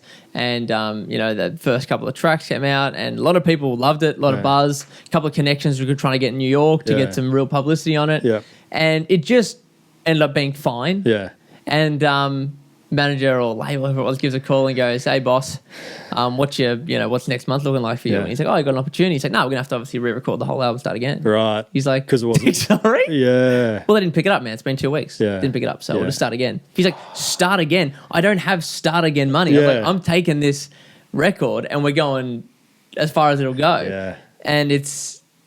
He was like, and they ended up just saying, we don't work together anymore. Yeah. So, because that's ridiculous. And he was just like, "Oh, yeah, sorry, Ross, didn't work, so I guess we just start again tomorrow." Yeah. What? That's wild. It's a whole different world, man. It's a whole different world. So excited to be back there in July, but can't wait. but it's a whole different world, yeah. But it's cool to have that contrast. You know, I think the Australian industry is very much in its infancy. You know? Totally. And I think it's kind of like the Wild West at the moment too, because with the whole changeover in the music industry that's gone a lot now into content and all those kind of things as well, and everyone's trying to figure out what they feel in their And what that hearts looks like, versus what it looks like and all those things, and versus the fact that a lot of labels don't have the money they used to have. People are self-funding a lot of things. Of a lot more course, people are independent. It's like the soil's been turned over. It's the Wild West trying to figure out what it's going to be next. But I think, especially the coast, but like Australia, I think has a really great opportunity to do it its own way, but it needs support, and it needs support in that middle ground, outside of, and there's absolutely nothing wrong with this, like outside of just playing at the local pub or playing, your 3-hour gigs, to signing with Mushroom or Universal, whatever overseas, that middle ground where artists it's guerrilla warfare where they push. It's their own money. They're making their own thing, putting it out in the world.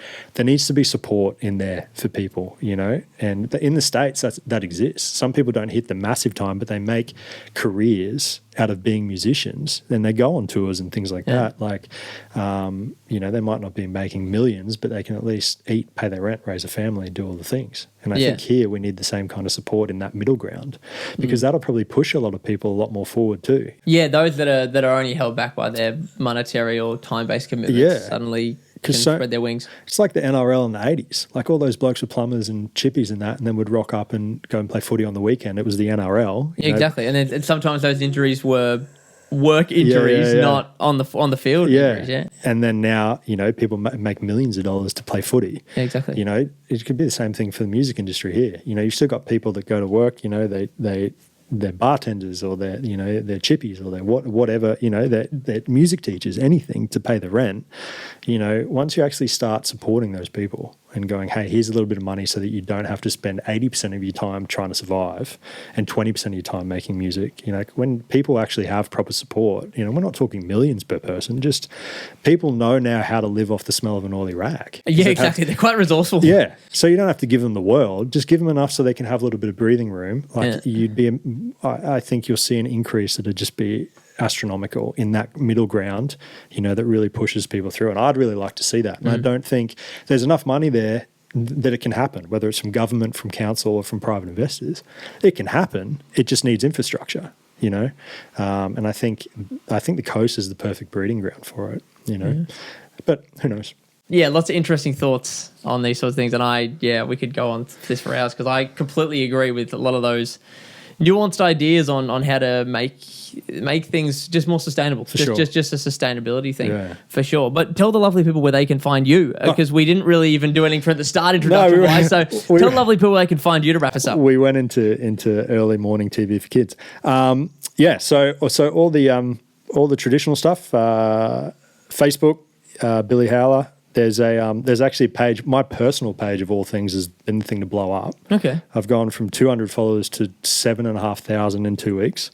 So that's insane. Yeah. So that was my personal page. So I've now turned that. You can do this professional thing now where you still get insights and that.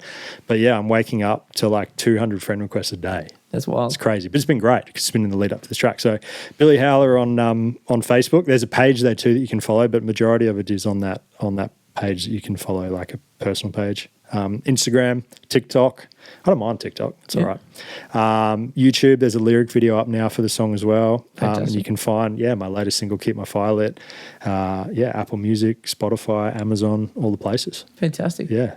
I'd like to tee up something off air in a live setting as well, sure. with one of my many irons in the fire. Would love that. I think that'd be fantastic. I'd love to hear it all and hear the band, or whether it's just you or anything like that. That'd be great. That'd be fantastic. I think there's exciting times all around. A pleasure. So thank you for being here. Thank you for coming here. Thanks for having me, man. It was awesome. Well, guys, that's another episode of the Ask Muso podcast.